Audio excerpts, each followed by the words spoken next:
के दरो दीवारों को हमारे सिवा किसी और की ऊंची आवाज सुनना पसंद नहीं। हम नैना को लेने आए हैं हुकुम।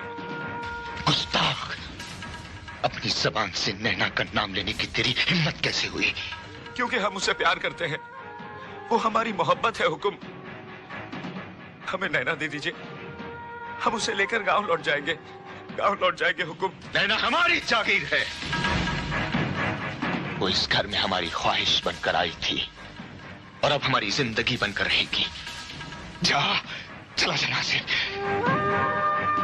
आपके पास तो सब कुछ है और हमारा सब कुछ नैना है।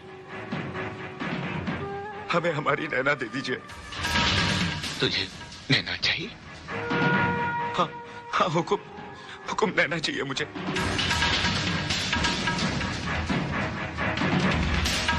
सच में तुझे नैना चाहिए? हाँ हुकुम।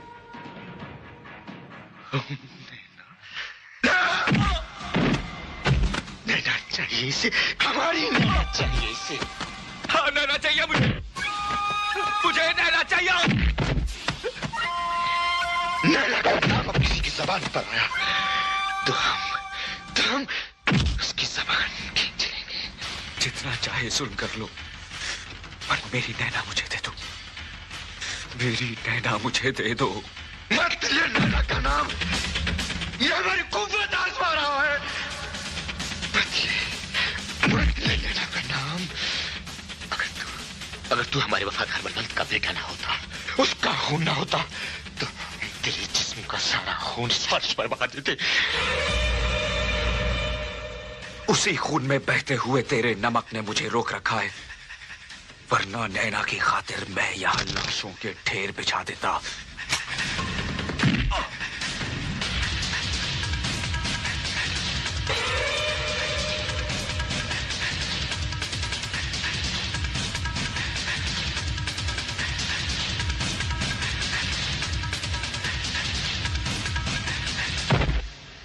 बख्तावर, इसे समंदर के हवाले कर दो। साहब, दामन देखकर हाथ डाला कीजिए। विजय सक्सेना नाम है मेरा। एक शरारा ही जंगल को जला देता है। नादा है तू जो शोले को हवा देता है। इडियट, देखकर नहीं जल सकते? यही सवाल मैं भी तो आपसे कर सकता हूं। बड़ों से बात करने की तमीज नहीं है तुम्हें? जिन बड़ों को छोटों से बात करने की तहजीब ना हो, उनसे मैं ऐसे ही बात करता हूं। नजर नीची करके बात करो, हमारे जूते की धूल के बराबर पे नहीं हो तुम। धूल भी अहंकार पसंद नहीं करती, लात मारो तो सर पर चढ़ती है। खून में इतनी गर्मी अच्छी नहीं होती।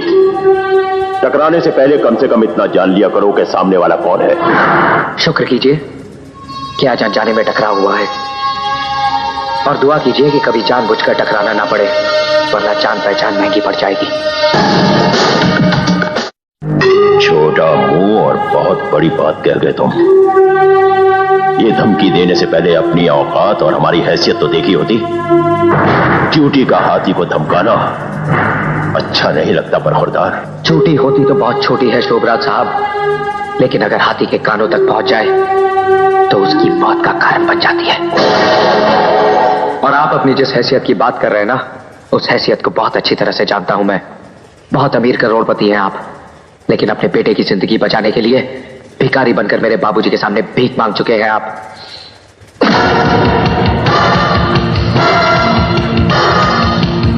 सुना है ये हाथ मेरे बाबूजी के गिरे बात तक भी पहुंच चुके हैं। 10-15 मिनट लोहे के वजन उठाकर कसरत कर लेने से ये मत समझिए कि आप बहुत मजबूत हो गए हैं।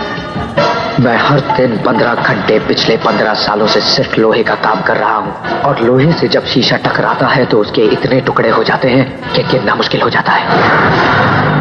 अंग्रेजी में एक कहावत है, एंगर। किसी और को सुनाना, मैं सिर्फ एक जुबान समझता हूं, हिंदुस्तानी, और उसमें एक कहावत है, 100 सुनार की और 1 लोहार की।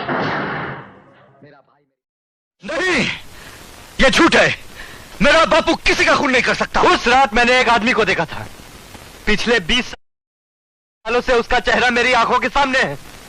ये वही चेहरा है राजा, भीमा का चेहरा। सूरज, मत ले बापू का नाम। वरना क्या? वरना मैं भूल जाऊंगा कि तू मेरा दोस्त है। दोस्ती भुलाई जा सकती है राजा, लेकिन उस आदमी को नहीं भुलाया जा सकता जिसने एक घर उजाड़ा हो, एक मासूम और बेगुनाह बच्चे को अनाथ किया हो। लेकिन मैं ये कैसे मान लूं, जिस आदमी ने खुद एक अनाथ बच्चे को पाल पोस कर इतना बड़ा किया है, वो किसी और बच्चे को अनाथ कर सकता है? यही तो मैं जानना चाहता हूं राजा, कि भीमा ने जो कुछ किया किसके कहने पे किया? वो आदमी कौन था जिसके रिवॉल्वर से निकली हुई गोली ने डैडी की जान ली? ये बात सिर्फ तेरा बापू बता सकता है, भीमा बता सकता है। ठीक है, मगर बापू से तू नहीं, मैं पूछूंगा। तू पूछेगा? क्या तेरे पूछने से वो बता देगा? नहीं राजा, भीमा जैसे लोगों की जुबान सिर्फ पुलिस खुलवा सकती है। सूरज, बापू से मैं पूछूंगा।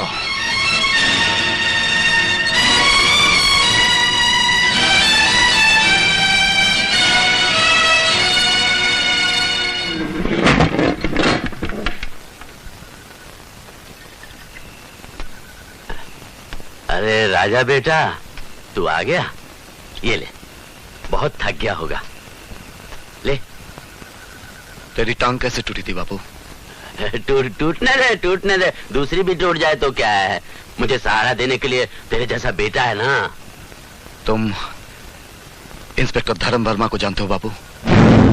धर्म वर्मा? नाम सुना हुआ सा लगता है। हाँ, याद आया, 20 साल पहले वो इधर का बड़ा साहब था। बहुत जालिम आदमी था, जरा सी बात पर बंद कर देता था। फिर मैंने सुना था कि किसी ने उसका खून कर दिया था। ये खून किसने किया था बापू? तू मेरे से ऐसे पुलिस वालों के जैसे सवाल क्यों करता है? क्या बात है? मुझे बता दे बापू। एक बार तू मुझे बता दे कि तूने सूरज के बाप का खून नहीं किया। मेरे सर पर हाथ रखकर तू एक बार नहीं बोल दे बापू, एक बार नहीं बोल दे। उसके बाद अपन तेरी तरफ उठने वाला हर हाथ को तोड़ देगा बापू। एक बार बोल, एक बार तू नहीं बोल दे बापू, एक बार तू नहीं बोल दे। नहीं। मैं जानता था बापू, मैं जानता था। झूठ बोलता है ये। सूरज, मैंने तुझे कहा था ना, बापू बेकसूर है। और मैंने भी कहा था कि इस जैसे पुराने पापी आसानी से कभी बोलते नहीं है। इंस्पेक्टर, पकड़ लो इसे। सूरज, बापू का हाथ नहीं लगाना।